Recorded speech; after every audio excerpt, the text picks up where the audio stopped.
हाँ, गंगाराम हॉस्पिटल हमेशा से हर चीज़ में आगे रहा है। इंटेंसिटी क्या है, फ्रीक्वेंसी क्या है, प्रॉपर चेकअप करते हैं। छोटा बच्चा है, वो इस टेस्ट को परफॉर्म नहीं कर पाता, वो हमें नहीं बता पाता उसका लिसनिंग पावर क्या है, तो उसकी सीरीज ऑफ टेस्ट होते हैं। ये कॉक्लियर इम्प्लांटेशन जो एक बहुत ही इम्पोर्टेंट सर्जरी है, जो लाइफ ट्रांसफॉर्मिंग सर्जरी है। ये जो बच्चे हैं, इम्प्लांट के बाद इनको सुनने की शक्ति डेवलप होती है और बोलने की शक्ति डेवलप होती है। 2001 में नॉर्थ इंडिया में सबसे पहले शुरू किया।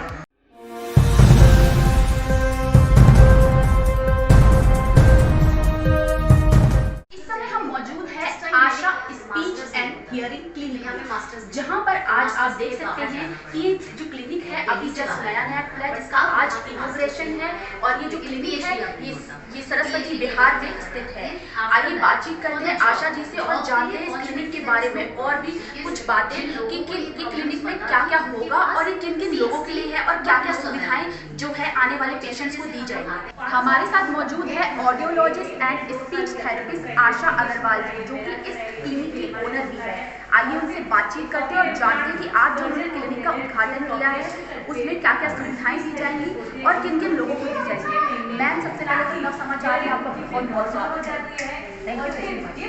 आशा जी, मेरा आपसे यही सवाल है कि क्या सुविधाएं दी जाएंगी और पेशेंट्स के लिए क्या क्या किया गया है भविष्य में जो यहाँ पर आएंगे। यहाँ पे सारी सुविधाएं उपलब्ध है। न्यूबॉर्न बेबी का हियरिंग टेस्ट, ए टेस्ट, इलेक्ट्रोफिजियोलॉजिकल टेस्ट और टेस्ट के बाद सुनाई की कमी है कितनी है और क्या करना है, उसके लिए hearing aid prescription, cochlear implant consultation और हर तरीके की स्पीच थेरेपी की सुविधाएं अब उपलब्ध है। जैसे कि तुतलाना, हकलाना, कम बोलना, देर से बोलना, आवाज़ साफ नहीं होना, आवाज़ मोटी पतली होना, इन सब का भी यहाँ पे सारा इलाज होता है। मैम, सरकार की तरफ से क्या कोई फंडिंग आपको करी जा रही है, सपोर्ट किया जा रहा है, क्या समर्थन सरकार की तरफ से? ये तो प्राइवेट क्लिनिक है, इस क्लिनिक में तो सरकार का नहीं है सपोर्ट, लेकिन सरकार ने एक प्रोग्राम चलाया हुआ है जिसके तहत हम प्राइम मिनिस्टर फंड का पेमेंट बच्चों के पेपर सबमिट करवा के उनको दिलवा सकते हैं। हम चीफ मिनिस्टर के फंड से भी उनको पैसे दिलवा सकते हैं और सेंट्रल गवर्नमेंट में एडिप स्कीम चल रहा है गवर्नमेंट से, वहाँ से भी पेपर सबमिट करके उनको कम्प्लीटली फ्री कॉक्लियर इम्प्लांट दिलवा सकते हैं। मैम, जैसा कि हमें पता चला कि गंगाराम हॉस्पिटल से भी ये टाई अप है, तो उस पर क्या कहेंगे? हाँ, गंगाराम हॉस्पिटल हमेशा से हर चीज़ में आगे रहा है और जब एडिप प्रोग्राम आया कि इन बच्चों का सर्जरी भी करवाना है और स्पीच थेरेपी भी करवाना है, तब हमारे चेयरमैन एचओडी गंगाराम हॉस्पिटल के अजय सर आगे बढ़े, उन्होंने ये स्टार्ट किया। हमारे सर्जन डॉक्टर ए.के. डायरी, डॉक्टर शलभ शर्मा, ये हमारे साथ 2001 से जुड़े हुए और बेस्ट सर्जन हैं यहाँ के, और उन्होंने ये स्टार्ट करवाना उचित समझा और हमने प्रोग्राम स्टार्ट किया। आप गुड़गांव के लोगों के लिए क्या संदेश देना चाहते हैं? आपने नया अस्पताल खोला जी। हम गुड़गांव के लोगों को बताना चाहते हैं, यहाँ पे अभी इतनी अवेयरनेस नहीं है कि जो हर नवजात शिशु है वो जन्म से ही उनकी सुनाई की जांच हो सकती है और डिस्चार्ज से पहले ही उन्हें सर्टिफिकेट मिल जाना चाहिए कि उनकी सुनाई की जांच ठीक है या आगे कमी है और आगे उन्हें चेक करवाना है। उन्हें ये ज़रूर बताना चाहिए पीडियाट्रिशियन ने बच्चे को कि सुनाई जांच करवाएं, जिससे कि बच्चा बोलना समय से रहते हुए बोले, नॉर्मल स्कूल में जाए, नॉर्मल बोले, आगे पढ़े और सोसाइटी में इंडिपेंडेंट बने। मैम, जो बच्चे जन्मजात ही म्यूट और डेफ है, वो बच्चे कैसे, मतलब लाइक कोई जेनेटिक डिसऑर्डर होता है, किसी तरह की जेनेटिक बीमारी है या फिर वो इसके क्या सिम्टम है? जन्मजात जेनेटिक्स से तो डेफिनेटली होते ही हैं, वो एक अलग कैटेगरी है, लेकिन high risk baby, high risk register जिसको बोलते हैं, जो कि प्री मैच्योर बच्चा है, लो बर्थ वेट बच्चा है, जिसको जॉन्डिस हो गया है बाई बर्थ, और जिनको और समस्याएं हैं जिसके लिए कि वो NICU में काफ़ी टाइम तक रहा, हार्ट की बीमारी या और बीमारी, तो ओटोटॉक्सिक ड्रग्स, इन वजह से भी उनको हियरिंग लॉस होता है। अभी तक आप कितने बच्चों को ये ट्रीटमेंट दे चुके हैं? क्या कोई संख्या है? हम तो 40 साल से काम कर रहे हैं, हजारों नहीं लाखों में बच्चों को हमने हेल्प करी है। पर जहाँ तक अगर कॉक्लियर इम्प्लांट का स्टार्ट करें तो ये 2001 में नॉर्थ इंडिया में सबसे पहले शुरू किया और 2500 बच्चों को कॉक्लियर इम्प्लांट लगवा के उनकी स्पीच थेरेपी करवाई है और हजारों बच्चों को हमने हियरिंग एड लगा के उनकी स्पीच आशा जी, इसके अलावा, इस सेंटर के अलावा आपके कहाँ कहाँ सेंटर हैं पूरे देश के अंदर? सबसे पहले हमने राजेंद्र नगर में शुरू करवाया था, उसके बाद हमने द्वारका में स्टार्ट किया है और ये हमारा 3rd सेंटर है। क्या इसमें आपके साथ में कोई और लोग भी मौजूद हैं इसके सहयोग में, या फिर? मेरी पूरी टीम है जो 15 साल से मेरे साथ 20 साल से जुड़ी हुई है, वो इंटरनेशनली ट्रेंड है और इस टेस्ट को करने में सबसे ज़्यादा एक्सपर्ट है और टीम के साथ रहते हुए हम आज इतने आगे पहुंच सके हैं, क्योंकि उनका हमेशा रहता है patient satisfaction and result oriented, यही हमारा नाम है। इसीलिए हमारे साथ लोग जुड़े हैं, ना केवल दिल्ली के, नॉर्थ इंडिया के, सिंगापुर से, बांग्लादेश से और बाहर के कंट्रीज से हमारे पास सारे लोग इसलिए आते हैं क्योंकि हमारी टेस्ट बेस्ट है। हम ये बताना चाहेंगे कि सिर्फ इम्प्लांट करा के या मशीन लगा के बच्चा नहीं बोल पाएंगे, उनको स्पीच थेरेपी और मेकिंग और ऑडियोलॉजी की आवश्यकता है, जिसमें हमारी एक्सपर्टी है, इसीलिए हम आगे में आगे हैं। मैम इसमें पूरा क्या कॉस्ट क्या है, मतलब ट्रीटमेंट का कॉस्ट अलग अलग है, इम्प्लांट अलग अलग तरीके डिफरेंट कंपनी के हैं, जिसमें कॉक्लियर, मेडल, एडवांस बायोटिक्स, इनका बेसिक इम्प्लांट करीबन 6 लाख के आसपास है और अगर हायर एंड पे जाए तो 10 लाख और 15 लाख तक का भी एक इम्प्लांट उपलब्ध है। इससे अगर हियरिंग एड की तरफ जाएँ तो 15-20 हज़ार से लेके 50,000, लाख, 2 लाख तक की हियरिंग एड की मशीन उपलब्ध है। मैम किसी तरह का बच्चों को अगर कोई ट्रीटमेंट, इम्प्लांट ट्रीटमेंट में कोई भी रिस्क नहीं है, क्योंकि ये मशीन तो कान के पीछे हड्डी में लगनी है, इससे कोई रिस्क नहीं है। अच्छा सर्जन होना चाहिए, हॉस्पिटल में सुविधा अच्छी होनी चाहिए, एनेस्थेटिस्ट टीम अच्छी होनी चाहिए, माइक्रोस्कोप वगैरह अच्छी होनी चाहिए, इसके कोई रिस्क और साइड इफेक्ट नहीं है। Thank you. मैम सबसे पहले आपका नाम जानना चाहूँगी। प्रियंका सिंह। प्रियंका जी, मुझे बताइए इस पूरे विजिट करवाइए कि कैसे क्या क्या होगा यहाँ पर, किस तरह से यहाँ पे पेशेंट आएंगे, कहाँ पर क्लिनिक होगा, कहाँ पर जो है पेशेंट्स के लिए जहाँ पर बेड लगाए जाएंगे, पूरी बताइए किस तरह से विजिटिंग। सो बेसिकली हमारा जो क्लिनिक है ऑडियोलॉजी और स्पीच लैंग्वेज पैथोलॉजी के सेंटर है, ठीक है। तो हम यहाँ पे क्या करते हैं, हियरिंग और स्पीच रिलेटेड टेस्ट करते हैं। जब भी पेशेंट एंटर करता है हम यहाँ पे उसका असेसमेंट करते हैं कि पेशेंट की प्रॉब्लम क्या है, उसको किस किस चीज़ की नीड है, कौन कौन से टेस्ट कराने हैं, वो सारा काउंसलिंग यहाँ पे करते हैं। काउंसलिंग यहाँ करते हैं, का नीड अंडरस्टैंड करना और प्रॉब्लम अंडरस्टैंड करना, वो हम यहाँ करते हैं। बेस्ड ऑन दैट, अगर पेशेंट को मान लीजिए सबसे बड़ा प्रॉब्लम ये होता है कि हियरिंग नहीं है, इसलिए स्पीच क्लैरिटी नहीं है, तो हम उसका हियरिंग टेस्ट करते हैं, ठीक है। तो हियरिंग टेस्ट के लिए हमारे पास 2 रूम सेटअप है यहाँ पे।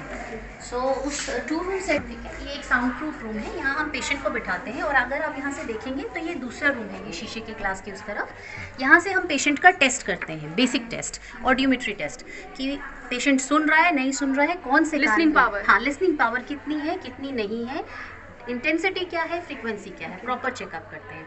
अगर मान लीजिए हमें पता चल जाता है कि इसको ये हियरिंग लॉस है, तो उसके बाद हम उसको इंटरवेंशन प्लान में डाल देते हैं, यानी कि उसको हियरिंग एड चाहिए, थेरेपी चाहिए, कॉक्लियर इम्प्लांट चाहिए। बट अगर हमें ज़रूरत लगती है, जैसे कि एक छोटा बच्चा है, वो इस टेस्ट को परफॉर्म नहीं कर पाता, वो हमें नहीं बता पाता उसका लिसनिंग पावर क्या है, तो उसके सीरीज़ ऑफ टेस्ट होते हैं। ऑटो अकूस्टिक इमिशन टेस्ट, जिसको OAE टेस्ट कहते हैं, बेरा टेस्ट, जिसको बिहेवियरल इवोक्ड रिस्पॉन्स ऑडियोमेट्री कहते हैं, ASSR टेस्ट, टिम्पैनोमेट्री टेस्ट। इसमें कान के तीनों हिस्से, आउटर, मिडल, इनर ईयर, तीनों हिस्सों का जांच किया जाता है। वो सारा टेस्ट फिर हम बच्चे को सुला करके करते हैं, उसमें बच्चे को सेडेशन दिया जाता है और उसके बाद वो टेस्ट किया जाता है, जो कि बच्चे की वेट के अकॉर्डिंग होता है, एक सेफ डोज दिया जाता है। उसका टेस्ट हम, आवर 20 ईयर्स एक्सपीरियंस है, यहाँ बच्चे को सुला करके टेस्ट किया जाता है, ठीक है। अगर मान लीजिए बच्चा का हियरिंग प्रॉपर है, सब कुछ हो गया, अब हमें सिर्फ स्पीच करना है, तो स्पीच के लिए हमारा दूसरा रूम है। अगर हमें पता चलता है कि बच्चे को हियरिंग रिलेटेड प्रॉब्लम है, तो उसको हियरिंग एड लगेगा या कॉक्लियर इम्प्लांट लगेगा, फिर उसके लिए हम बच्चे की काउंसलिंग करते हैं, पेरेंट्स की काउंसलिंग करते हैं। बट डायरेक्टली ये एक बहुत ही ज़्यादा शॉकिंग होता है पेरेंट्स के लिए समझना कई बार कि उसको हियरिंग लॉस है बच्चे को, इसलिए बोलता नहीं है। So we take every step, emotional, psychological, कि पेरेंट्स को किस तरीके से बताना है, कितना बताना है और किस तरीके से छोटे छोटे स्टेप्स में डिवाइड करना है। We take care of all that. एकदम से हम किसी को ये नहीं बोल सकते कि आप इम्प्लांट कराओ, एकदम से सर्जरी के लिए नहीं बोल सकते अचानक से आप किसी को। So slowly we counsel them और पूरी फैमिली के साथ ये काउंसलिंग सेशंस को कंडक्ट किया जाता है, जिसके लिए हमारा बाहर एक रूम है। हमारे साथ मौजूद है आशा जी और डॉक्टर सारिका वर्मा जी। उनसे बातचीत करते हैं और जानते हैं कि आज जो क्लिनिक खुला है उस पर वो क्या कहना चाहेंगी। मैम, सबसे पहले तो नव समाचार में आपको बहुत बहुत स्वागत है। थैंक यू मैम, आज जो क्लिनिक का जो इनॉग्रेशन हुआ है उस पर आप क्या कहना चाहेंगी? जी, देखिए, कॉक्लियर इम्प्लांटेशन जो एक बहुत ही इम्पॉर्टेंट सर्जरी है, जो लाइफ ट्रांसफॉर्मिंग सर्जरी है, कई सालों से पूरे कंट्री में हो रही है। और कॉक्लियर इम्प्लांटेशन के बाद स्पीच थेरेपी का बहुत रोल है, जिससे ये जो बच्चे हैं इम्प्लांट के बाद उनको सुनने की शक्ति डेवलप होती है और बोलने की शक्ति डेवलप होती है।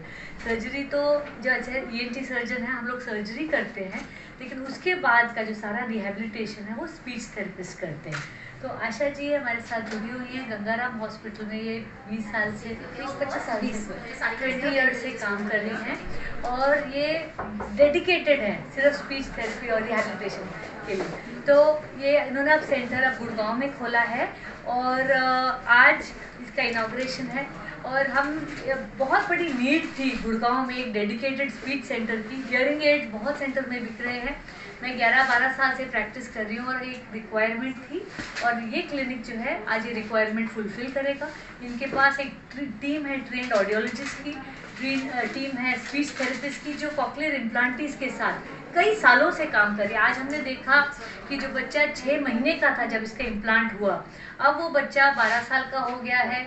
प्रेसिडेंट जैसे एक प्रेस्टिजियस स्कूल में जा रहा है, इंग्लिश में बात कर रहा है, हिंदी में बात कर रहा है।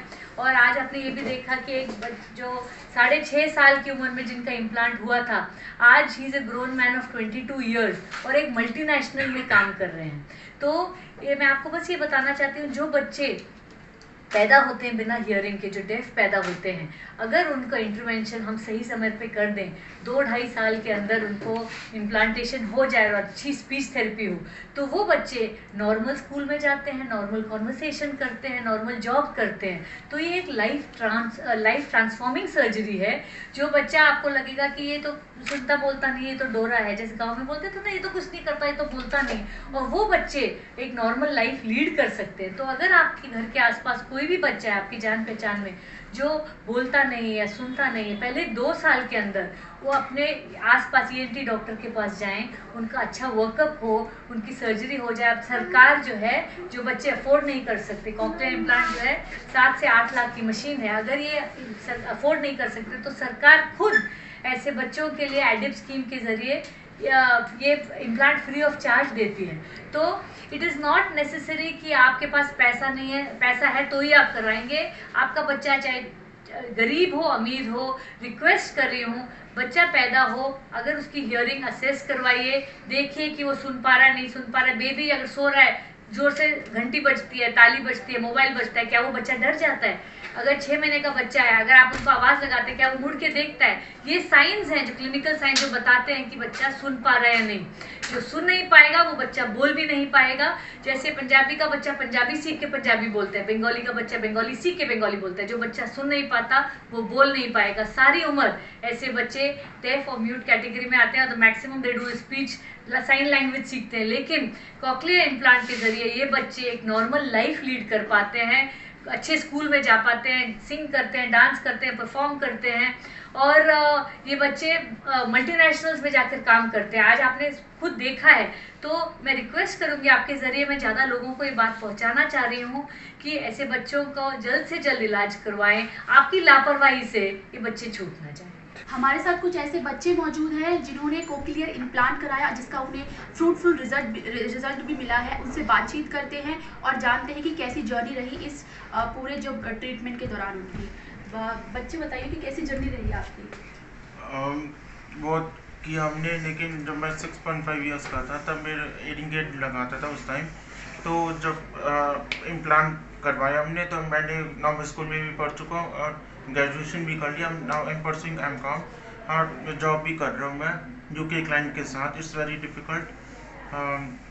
कितने साल की उम्र में कराया? 6.5 ईयर्स। जब मैं 6.5 साल का था तब मैंने इम्प्लांट करवाया था। अब मेरे को 22 साल हो गए पूरा इम्प्लांट हुए। मेरा इम्प्लांट 2009 में हुआ था, जब मैं 11 मंथ का था। जब मैं 6 महीने का था तो एक दिन मेरे दादाजी ने मेरे सामने थाली बजा के एक बार चेक किया था कि मैं सुन सकता हूँ, लेकिन तब मैंने कुछ रिस्पॉन्ड नहीं किया। और उसके बाद उनको रियलाइज़ हुआ, मेरे मम्मी पापा को भी और पूरे परिवार को भी, कि मैं नहीं सुन सकता। फिर काफ़ी जर्नी के बाद काफ़ी कुछ मेरे पापा ने बहुत रिसर्च करी इस बारे में और बहुत लोगों से मिले, तब जाके मेरा इम्प्लांट 11 महीने के बाद हुआ और तब से यहीं तक मेरी ये जर्नी रही थी। क्या नाम है आपका? What is your name? आप ही बोलो। Yeah, he will not speak in Hindi much. Even I won't. Can I talk to you? या you can, you can, don't worry. So Rishi got his cochlear implant surgery when he was 5 years old.